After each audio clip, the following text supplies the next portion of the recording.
Je voudrais faire avec vous un point sur cette situation de plus en plus rocambolesque, ahurissante, qui concerne le traitement de la Covid-19 par l'hydroxychloroquine tel que ça se passe en France. Dans un très grand nombre de pays du monde, on utilise ce traitement à titre prophylactique ou à titre de traitement, notamment dans les premiers jours suivant l'infection. C'est le cas dans la plupart des pays du monde les plus importants. C'est le cas en Chine, en Russie, en Inde, au Brésil, dans tous les pays du Maghreb, dans la plupart des pays d'Afrique, en Australie. Voilà, on utilise même aux États-Unis, au Canada. Enfin, on utilise ce médicament de façon. Voilà, on ne sait pas si c'est parfaitement efficace, mais en tout cas, ce que l'on constate, c'est qu'il n'y a pas de drame, il n'y a pas de mort, il n'y a pas de surmortalité. Et l'on a maintenant des études qui viennent du monde entier, qui varient entre, dans le pire des cas, c'est pas efficace. Dans le meilleur des cas, ça a un effet extraordinaire. Et donc la vérité doit être un petit peu entre les deux. La vérité, d'ailleurs, étant difficile à cerner parce que ça dépend de très très nombreux facteurs. Lorsque quelqu'un décède actuellement, on ne sait pas s'il a été contaminé par le coronavirus. Il est possible qu'il soit décédé de cette infection au coronavirus, mais il est possible que ce soit quelque chose qui n'est pas directement lié au coronavirus. Par exemple, que après s'être remis, il ait des problèmes cardiaques et qu'il meure d'une crise cardiaque, par exemple. Donc ce n'est pas toujours si facile que ça de voir où la personne est morte. Mais enfin, il me semble quand même que tout le monde peut à peu près tomber d'accord sur le fait qu'il n'y a pas de surmortalité avec l'administration de l'hydroxychloroquine. Et au contraire, on voit se multiplier les témoignages de gens qui sont extrêmement contents. C'est d'ailleurs pour ça que ce médicament a un certain succès, même si ça n'est pas la panacée et même si ses promoteurs, parmi lesquels le fameux professeur Raoult, mais qui n'est pas le seul, je me tue à le dire depuis des semaines et des semaines, dans le monde entier, il y a des pays entiers, des médecins dans le monde entier qui utilisent ce traitement.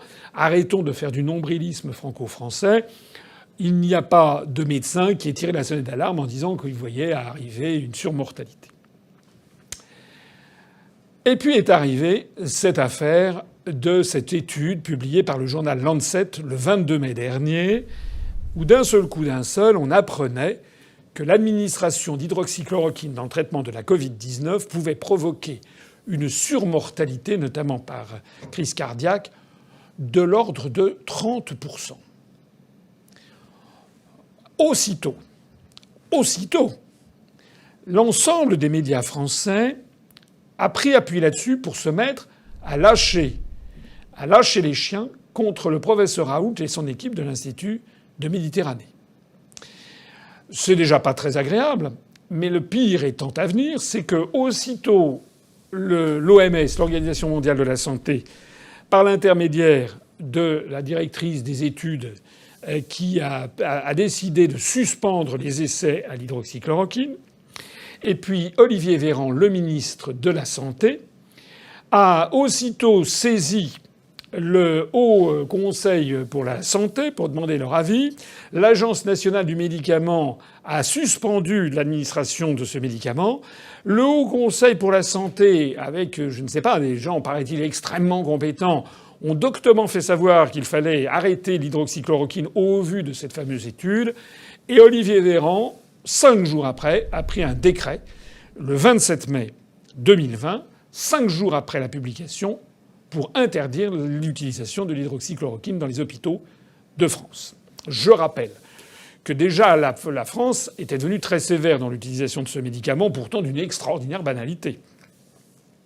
Puisque dès le mois de janvier, Madame Buzyn avait pris un arrêté pour interdire l'utilisation de cette hydroxychloroquine, sauf avec des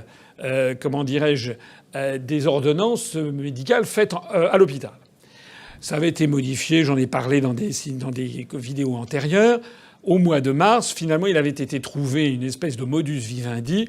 On pouvait utiliser l'hydroxychloroquine alliée avec l'azithromycine dans certains hôpitaux. Ce qui avait d'ailleurs fait scandale, c'est que ce texte ministériel prévoyait d'administrer l'hydroxychloroquine à titre compassionnel, comme on dit, c'est-à-dire pour des malades en fin de vie. Or, le professeur Raoult et avec lui tous les médecins qui utilisent ce médicament ont toujours dit que ça ne sert à rien d'administrer ce médicament à des gens qui sont en fin de vie. Pourquoi pas l'administrer aux morts aussi? Simplement, il faut au contraire l'administrer le plus tôt possible. Donc on aurait voulu torpiller l'hydroxychloroquine qu'on ne s'y serait pas pris autrement. En attendant, les textes sont ce qu'ils sont. Dans les hôpitaux, il y avait des gens, ils avaient de l'hydroxychloroquine et il y avait discrètement des médecins qui utilisaient le protocole Raoult en administrant de l'hydroxychloroquine et de l'azithromycine à des patients qui étaient tout à fait au début de l'infection. Voilà.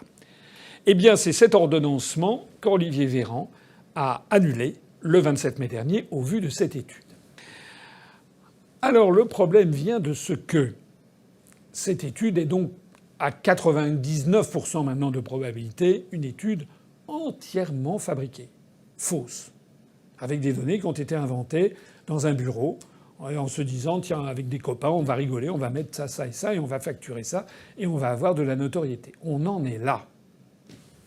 Le problème, c'est la suite des événements. C'est que ces gens qui ont fourni aussi une étude au New England Journal of Medicine ont proposé cette étude au journal The Lancet, qui est considéré généralement comme un journal le journal de référence dans la communauté scientifique mondiale en matière médicale. Sauf que ça, c'était avant, comme on dit. C'est que maintenant, ça fait maintenant un certain nombre d'années que le journal The Lancet a été perclus de scandales. Notamment en 1998, ils avaient publié une étude qui attribuait au vaccin rougeole oreillon rubéole, le vaccin ROR, un lien sur le déclenchement de l'autisme. Or, cette étude était fausse et le journal The Lancet a mis 12 ans pour reconnaître que cette étude était fausse scientifiquement et pour finalement se retirer. Alors, les gens de cette étude sur le coronavirus et l'hydroxychloroquine ont proposé un article au Lancet, et c'est là qu'on entre dans la partie la plus mystérieuse. Comment se fait-il que le comité de lecture, parce que normalement ce sont des revues à comité de lecture, comme on dit, c'est-à-dire que lorsqu'il y a un article qui arrive, il est lu par des pairs, c'est-à-dire par des médecins chevronnés, spécialistes de la question, et qui doivent vérifier tout de suite si ce que dit cette étude leur paraît sérieux ou pas, en fonction des données, de la précision des données, de la transparence des données. Normalement, une telle étude qui devait avoir un tel retentissement devait être évidemment blindée avec des quantités, avec des listings informatiques, avec la liste des 671 hôpitaux. Il aurait fallu avoir tous les dossiers, etc., que les gens puissent vérifier le contenu. Rien de tout ça. On en est donc réduit à l'idée soit qu'il n'y a pas de comité de lecture et que tout le monde peut publier n'importe quoi dans cette revue, donc ça veut dire que c'est devenu un torchon, soit qu'il y a un comité de lecture et que le comité de lecture ne fait pas son boulot. Ou pire encore, a été corrompu, lâchons le mot, pour soutenir la publication d'une étude permettant de torpiller l'hydroxychloroquine. Alors, c'est excessivement grave. C'est excessivement grave parce que ça veut dire que désormais, des institutions mondiales, comme le journal The Lancet, eh bien, seraient désormais devenues corrompues dans la main des grands laboratoires de pharmacie.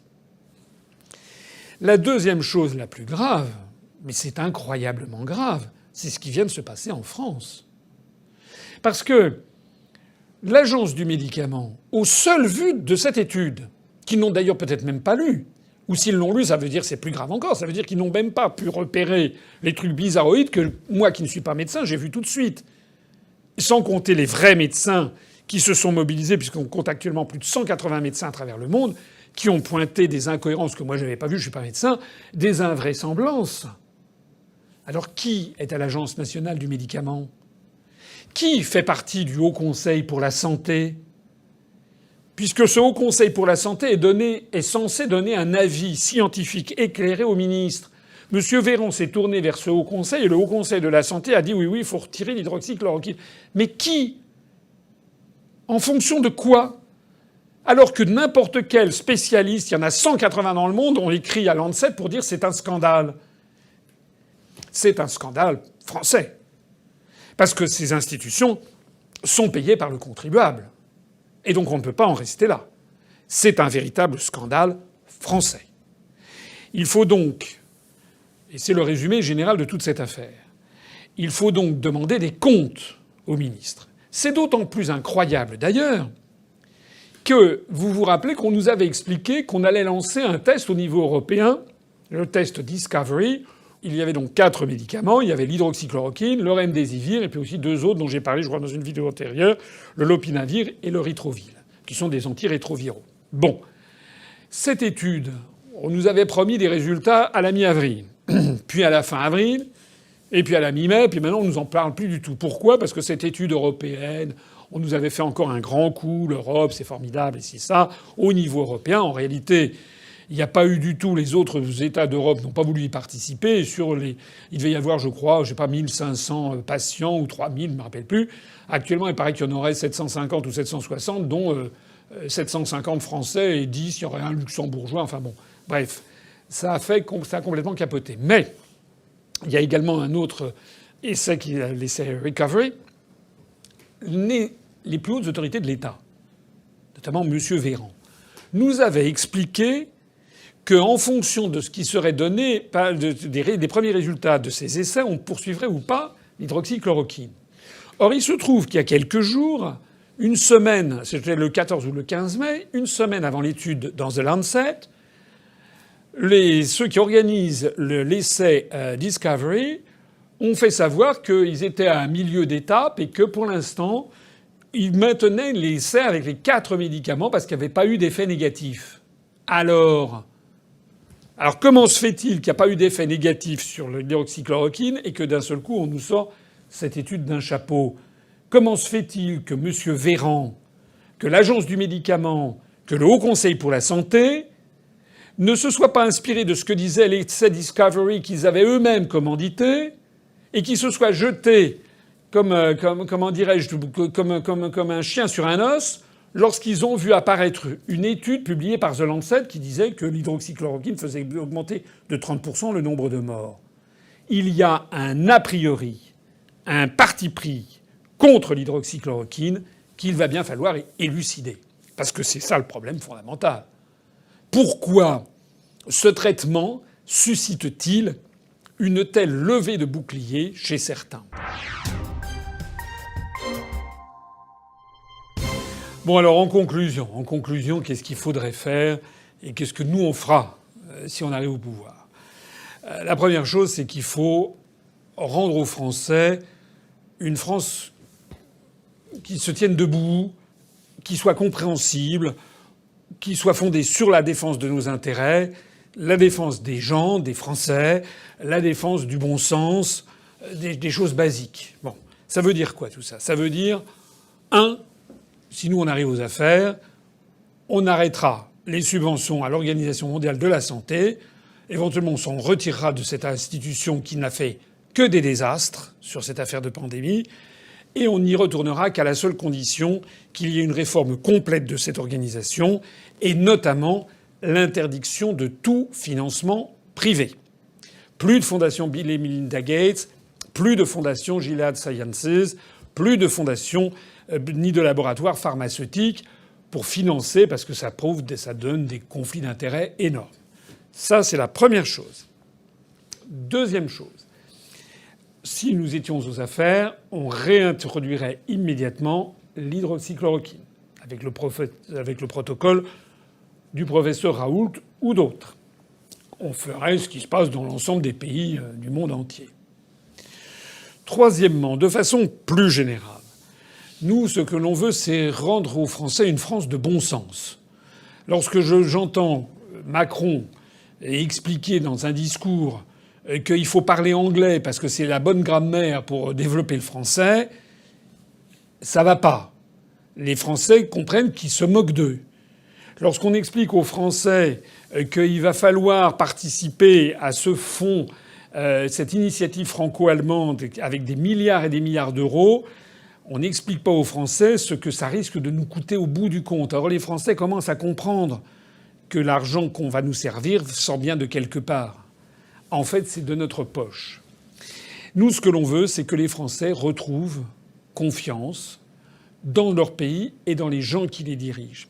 Il faut donc, et bientôt, dans 2 ans, il y aura l'élection présidentielle, il faut que les Français arrêtent de se faire manipuler par les médias.